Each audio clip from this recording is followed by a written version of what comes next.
This new open source video generator has just made huge leaps and bounds, which may even beat out WAN 2.1, Halua, and others. Check it out.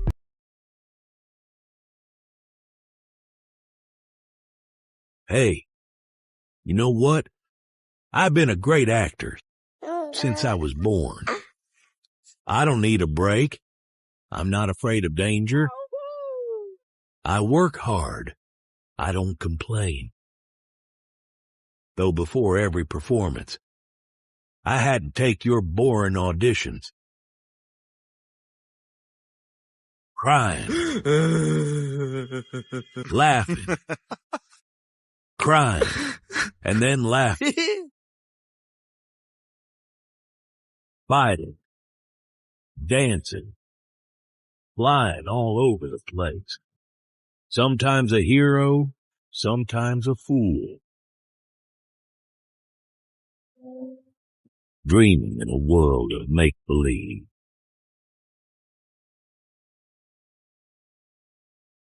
In this place, to live or to die, question you're pondering. My destiny can be pinpointed to 1 second. Or do a long-termism. Choose a path. Keep going, and fly. Continuing in the ever-generating future. We collide with each other, pushing the boundaries of imagination, and your preference for each choice generates the world. This new world, it's called MAGI. In that video, this almost looks like a movie trailer, if I had to be honest with you. This doesn't even look like AI anymore. It looks like something that I'm going to pay $10, maybe $15 to see.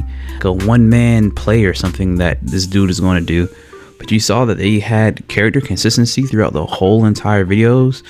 And they were in different scenes where the dude was at night, flying through the sky, and just doing a whole bunch of different scenes, which was actually crazy. They said they present MAGI-1, a world model that generates videos by auto-regression, predicting a sequence of video chunks defined as fixed length segments of consecutive frames, trained to denoise per chunk noise that increases monotonically over time. MAGI-1 enables casual temporal model and natural support streaming generation, achieves strong performance of image to video, task conditioned on text instructions, providing high temporal consistency and scalability, which are made possible by several algorithmic innovations and a dedicated infrastructure stack. They say MAGI-1 further supports controllable generations via chunk-wise prompting, enabling smooth scene transitions and long horizon synthesis, a fine-grained text-driven control. They said they believe MAGI-1 offers promising direction for unifying high-fidelity video generations with flexible instruction control and real-world development, which is a lot. It's a mouthful to say the least. But basically, one of the main things that was done here was the type of architecture that they use.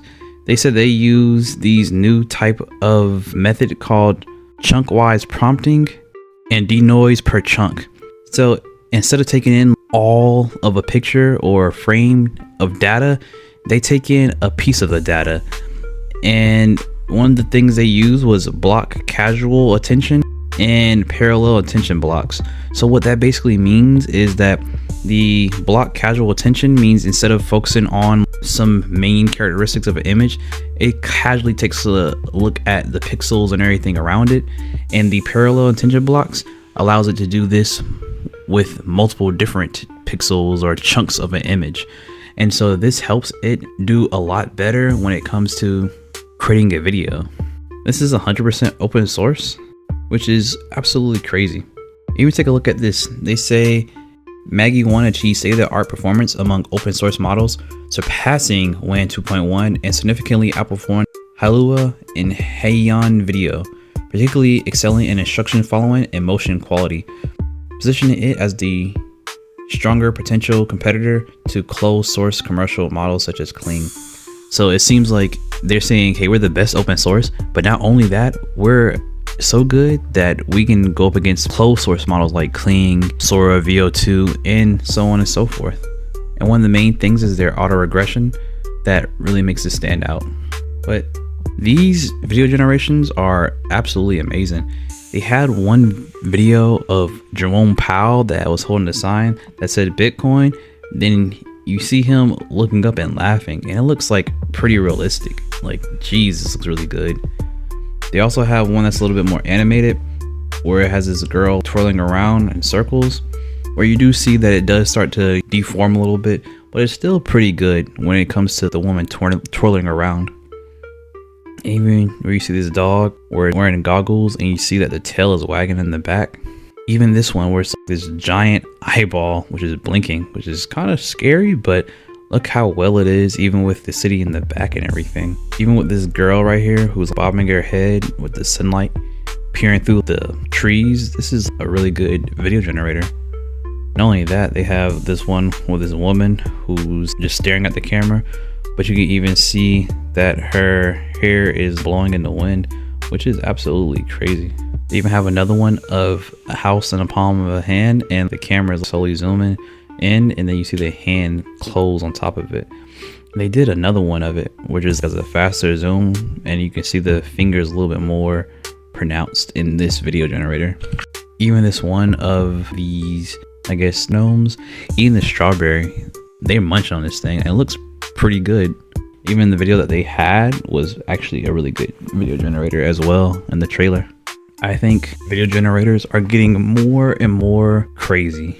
The quality, to think about it, that it was just pixels and scribbles and barely coherent. You try to do a person walking down the street and that wouldn't work at all. But now, where we're at now, complete game changer if you ask me. But tell me what you think about this video generator. Do you think that this is state of the art, especially for it being 100% open source? Or you think in about a month or two, there will be a new, better open source video generator out? Either way, if you like to keep up with the greatest AI news, robotics news, quantum news, you should definitely like and subscribe. With that being said, your boy Dexter out.